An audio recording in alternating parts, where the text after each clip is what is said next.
ഒരു പാവം മാതിരി ഇരിക്കും, ഭയങ്കര ആൾക്കാരെ അടിക്കുകയൊക്കെ ചെയ്യും. വെറുതെ പറഞ്ഞാണ്.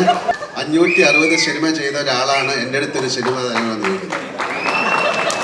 അത് വില്ലനായിട്ട് അഭിനയിക്കണം. സാർ നീങ്ക ഹീറോ, നാം വില്ലൻ.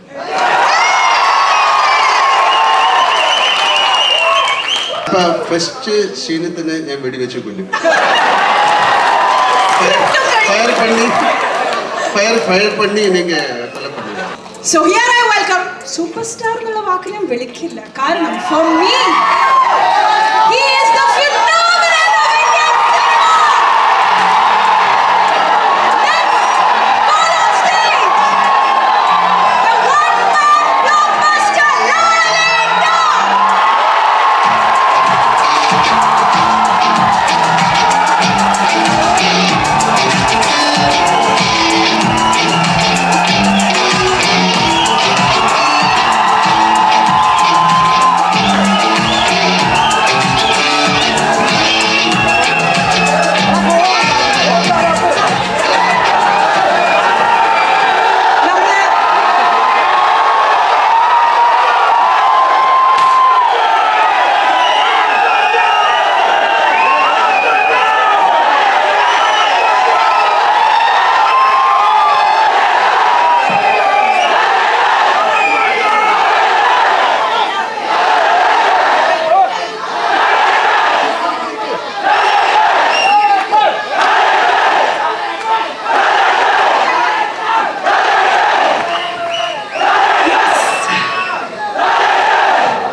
ഒരു ചിന്ന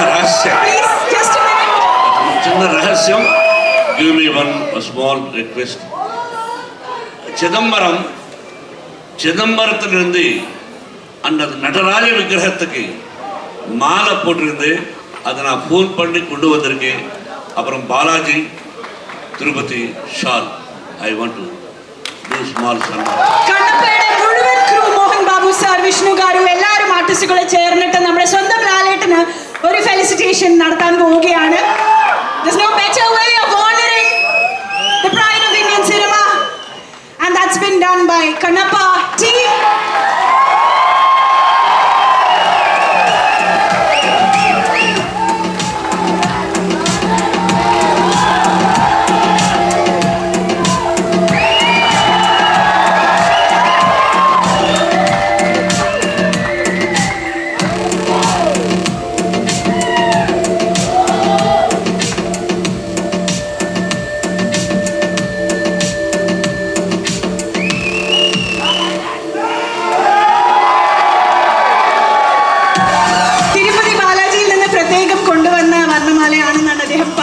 So അത് നമ്മുടെ സ്വന്തം ലാലേട്ടന്റെ ചാർത്തിലാണ്. Doctor Mohan Babu sir.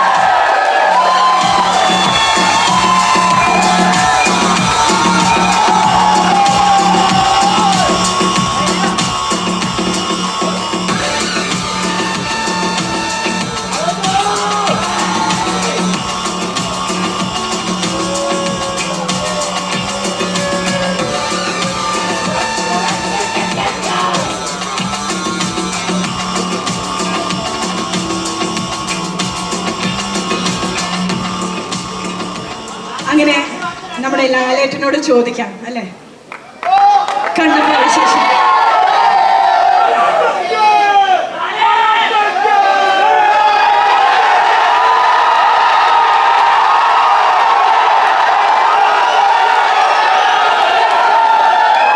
ശരി, ഒരു മിനിറ്റ്.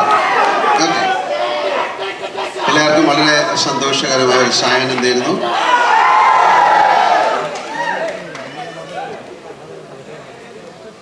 ഇതൊരു മലയാള സിനിമയല്ല, ഒരു തെലുങ്ക് സിനിമ തുടങ്ങിയിട്ട് അത് നമ്മുടെ കേരളത്തിലേക്ക് വരികയാണ്. പണ്ട് കാലങ്ങളിൽ ഒരുപാട് തെലുങ്ക്, കന്നഡ, ഹിന്ദി സിനിമയൊക്കെ ഡബ് ചെയ്ത് വരുമായിരുന്നു. ഇപ്പോൾ സിനിമയുടെ ഒരു ഒരു സ്ക്രീനിങ് സിസ്റ്റം എല്ലാം മാറി ഒരു പാൻ ഇന്ത്യൻ കോൺസെപ്റ്റ് എന്നുള്ള സിനിമകളിലേക്ക് പോയി. മലയാളത്തിൽ നിന്നും അത്തരം സിനിമകൾ എടുക്കാൻ നമ്മൾ ശ്രമിക്കുന്നുണ്ട്. പക്ഷെ എന്തായാലും ഈ സിനിമ എന്നെ സംബന്ധിച്ചിടത്തോളം വളരെ ഇൻട്രസ്റ്റിംഗ് ആയിട്ടുള്ള സിനിമയാണ്. കാര്യം ഈ സിനിമ ഷൂട്ട് ചെയ്തിരിക്കുന്ന വിധം നിങ്ങൾ കണ്ടതൊന്നുമല്ല അതിലെ ആക്ഷൻ സീക്വൻസ്, അതിലെ സോങ്, അതിലെ ഡാൻസ്. ഒരു കമേഴ്ഷ്യൽ ഫിലിമിലൂടെയാണ് ഈ കഥ പറഞ്ഞിരിക്കുന്നത്. And Mukesh sir has done it brilliantly. And എനിക്ക് എന്താ പറയാൻ പ്രത്യേകിച്ച് വാക്കുകളൊന്നുമില്ല. കാര്യം എന്നെക്കുറിച്ചാണ് ഇവിടെ സംസാരിച്ചുകൊണ്ടിരുന്നത്, കൂടുതൽ കണ്ണപ്പയെക്കുറിച്ചല്ല. എന്തായാലും ഒരുപാട് സന്തോഷം. കാര്യം ഇങ്ങനെ വേണം ഒരു ഇൻഡസ്ട്രി, ഒരു കുടുംബം പോലെ പോകുമ്പോഴാണ് അതിന് ഒരുപാട് നന്മകൾ ഉണ്ടാകുന്നത്. ഇത് ഒരു പാൻ ഇന്ത്യൻ ഫിലിം എന്ന് പറയുന്നത് ഇങ്ങനെയാണ്. നമ്മുടെ നാട്ടിലുള്ള അല്ലെങ്കിൽ എല്ലാ ഭാഷകളിലുള്ള ആക്ടേഴ്സ് ടുഗദറായിട്ടൊരു വലിയ സിനിമ ചെയ്യുക എന്ന് പറയുന്നത് ഈസി ആയിട്ടുള്ള കാര്യമല്ല. They have succeeded in that. And thank you very much. Thank you so much, Mohan Babu sir, for inviting me and giving me a role like this. Thank you, Vishnu. Thank you, director and all the crew stars. And Kannappa എന്ന് പറയുന്നത് വളരെ അതിൽ എഴുതിയിട്ടുണ്ട്. അതൊരു വളരെ കണ്ണപ്പ എന്ന് പറയുന്നത് ഭയങ്കര ഡെഡിക്കേറ്റഡ് ആയിട്ടുള്ള ഒരു ഭക്തി അല്ലെങ്കിൽ ഒരു ഡിവോട്ടിയുടെ സ്റ്റോറിയാണ് ശിവനുമായിട്ടുള്ള. അതിനെ ഒരുപക്ഷെ നിങ്ങൾക്ക് അറിയാമായിരിക്കാം. അദ്ദേഹം കാളഹസ്തി എന്നുള്ള സ്ഥലത്താണ് ജനിച്ചത്. ഒരുപാട് പേർക്ക് അറിയാവുന്ന ഒരു കഥയാണ്. അദ്ദേഹത്തിൻ്റെ വേറൊരു സ്റ്റോറി എന്ന് പറയുന്നത് അദ്ദേഹം അർജുനൻ്റെ രണ്ടാമത്തെ ജന്മമായിരുന്നു എന്ന് പറയുന്ന ഒരു കഥയാണ്. അങ്ങനെ ഒരു കഥയിലാണ് ഞാൻ വരുന്നത്. എന്തായാലും ആ സിനിമ കാണുമ്പോൾ അറിയാം. എന്നെ സംബന്ധിച്ചിടത്തോളം അവിടെ പോയി ഷൂട്ട് ചെയ്യുക, ഇങ്ങനത്തെ ഒരു സ്റ്റോറിക്ക് അല്ലെങ്കിൽ എല്ലാം പ്രസിദ്ധമായ ഒരു സിനിമയിൽ അഭിനയിക്കാൻ സാധിക്കുക എന്ന് പറയുന്ന ആസ് ആൻ ആക്ടർ എനിക്കത് വളരെ അംഗീകാരമാണ്. അത് തീർച്ചയായിട്ടും മിസ്റ്റർ മോഹൻ ബാബു, അദ്ദേഹത്തിൻ്റെ ഫാമിലി ആയിട്ടുള്ള എൻ്റെ ബന്ധം ഈ പറയുന്ന പോലെ തന്നെ എനിക്ക് ഏറ്റവും ബഹുമാനവും സ്നേഹമുള്ള ഒരു ഫാമിലിയാണ് മിസ്റ്റർ മോഹൻ ബാബുവിൻ്റെ, വിഷ്ണുവിൻ്റെ. അവരുമായിട്ട് കൂടുതൽ അടുത്ത് ഇടപഴകുമ്പോഴേ അവരെക്കുറിച്ച് പറയാൻ സാധിക്കുള്ളൂ. ആ സ്നേഹം, ആ ബഹുമാനമൊക്കെ അനുഭവിച്ചറിഞ്ഞാലാണ് ഞാൻ സിനിമ എന്നതിലുപരി ഒരു ഫാമിലി ആയിട്ടാണ് ഞങ്ങൾ ജീവിക്കുന്നത്, കാണുന്നത്, സംസാരിക്കുന്നത്. എന്നാലും കണ്ണപ്പ വലിയൊരു എക്സ്പീരിയൻസ് ആകട്ടെ, ഒരു വിഷ്വൽ എക്സ്പീരിയൻസ് ആകട്ടെ. നമുക്ക് തീർച്ചയായിട്ടും ഇത്തരം സിനിമകൾ അത് മൊഴിമാറ്റം ചെയ്ത് മലയാളത്തിൽ വരുമ്പോൾ, കാര്യം ഇന്ത്യയിലെ ഏറ്റവും വലിയൊരു ഇൻഡസ്ട്രിയാണ് തെലുഗു ഇൻഡസ്ട്രി. ഏറ്റവും വലിയ ഇൻഡസ്ട്രിയാണ്. ഏറ്റവും സിനിമയെ സ്നേഹിക്കുന്ന ആൾക്കാരാണ്. അവിടുത്തെ സിനിമകൾ 99% പരാജയപ്പെടാറില്ല. കാര്യം അവിടുത്തെ പ്രേക്ഷകർ ആ സിനിമ അത്രയധികം റെസ്പെക്റ്റ് ചെയ്യുന്നു. അവർ ആ സിനിമ എങ്ങനെയെങ്കിലും സക്സസ്സിലേക്ക് കൊണ്ടുവരാൻ ശ്രമിക്കുന്നു. അപ്പോൾ അങ്ങനെ ഒരു ഇൻഡസ്ട്രിയിൽ നിന്ന് അവരൊരു വലിയൊരു സിനിമ എടുത്തു. ഒരുപാട് വർഷത്തെ ഒരു പ്ലാനിങ് ആണ് ഈ സിനിമ. ന്യൂസിലാൻഡ് എന്ന് പറയുന്ന സ്ഥലത്ത് ഏറ്റവും മനോഹരമായ ഒരു സ്ഥലത്താണ് പോയി ഷൂട്ട് ചെയ്തിരിക്കുന്നത്. അതിനെ ഇവിടുന്ന് എത്രയും ആൾക്കാരെ കൊണ്ടുപോയി വളരെയധികം മാസങ്ങൾ, 2, 3 പ്രാവശ്യമൊക്കെ പോയിട്ടാണ് അവരത് ഷൂട്ട് ചെയ്തിരിക്കുന്നത്. അപ്പോൾ അത്ര കഷ്ടപ്പെട്ടിട്ട് ഒരു സിനിമ ചെയ്ത് അത് മൊഴിമാറ്റം ചെയ്ത് ആ സിനിമ എല്ലായിടത്തും തെലുഗു ആർട്ടിസ്റ്റുകളെ കൊണ്ട് അല്ലെങ്കിൽ തെലുഗു ഓഡിയൻസ് കാണുന്ന പോലെ ബാക്കി ഇന്ത്യയിലെ ആൾക്കാർ കാണണം എന്നുള്ള ഒരു സ്നേഹത്തിൻ്റെയും ഒരു ബഹുമാനത്തിൻ്റെയും പേരിൽ കൊണ്ടുവന്ന സിനിമയാണ്. അത് മൊഴിമാറ്റം ചെയ്ത് മലയാളത്തിലേക്ക് വരികയാണ്. നമുക്ക് നമ്മുടെ ഒരു കടമയാണ് ഒരു ഫിലിമിനെ സക്സസ്ഫുൾ ആക്കുക എന്നുള്ളത്. അങ്ങനെ സംഭവിക്കട്ടെ. ഈശ്വരൻ്റെ അനുഗ്രഹം കണ്ണപ്പയ്ക്ക് ഉണ്ടാകട്ടെ. ഒരിക്കൽ കൂടെ thank you Mohan Babu sir, Vishnu, എല്ലാവർക്കും നല്ലൊരു സായാഹ്നം നേരുന്നു. എല്ലാ സിനിമകളും നന്നായിട്ട് ഓടണം. അപ്പോഴേ സിനിമ ഇൻഡസ്ട്രിയുടെ ചക്രം മുന്നോട്ട് ചലിക്കുള്ളൂ.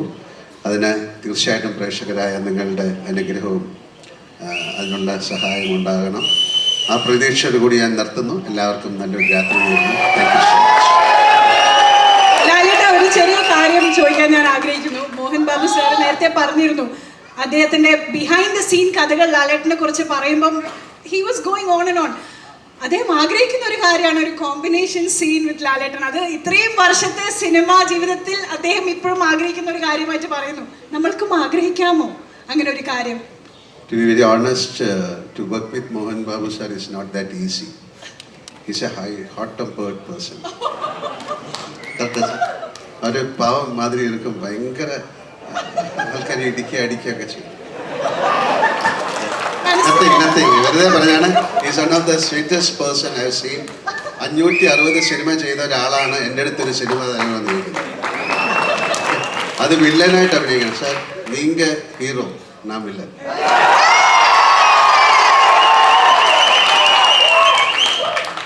തീർച്ചയായിട്ടും എനിക്ക് ആ ഭാഗ്യം ഉണ്ടാകട്ടെ. നമുക്കടുത്ത് തന്നെ ഏതെങ്കിലും ഒരു സിനിമയും ഇല്ലല്ല, എനിക്ക് സത്യമാ don't say that. I want to act as a villain with you, please. Why villain? തീർച്ചയായിട്ടും അത് സംഭവിക്കട്ടെ. ആന്റണി ഇതുപോലെയുള്ള മിക്ക ടീസർ ലോഞ്ചിനും ട്രെയിലർ ലോഞ്ചിനും പറയുന്ന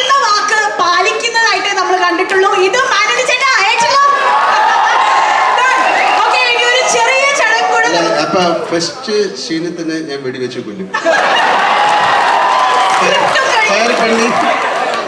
ഫയർ പണി നീങ്ക കൊല പണില്ല. ഫസ്റ്റ് ഓക്കെ, അങ്ങനെ സംഭവിക്കട്ടെ. അതിനുള്ള ഭാഗ്യം എനിക്കുണ്ടാകട്ടെ. Thank you. ശരിക്കും ഈ ഒരു ഫ്രണ്ട്ഷിപ്പ് നേരിട്ട് കാണാൻ വേണ്ടിയിട്ടാണ് ഞാൻ അത് ചോദിച്ചത്. അങ്ങോട്ടും ഇങ്ങോട്ടും സംസാരിക്കുന്നുണ്ടെങ്കിൽ ഇത്തരത്തിലുള്ള മൊമെന്റ്സ് ആണ് what we take back to our home, അല്ലേ?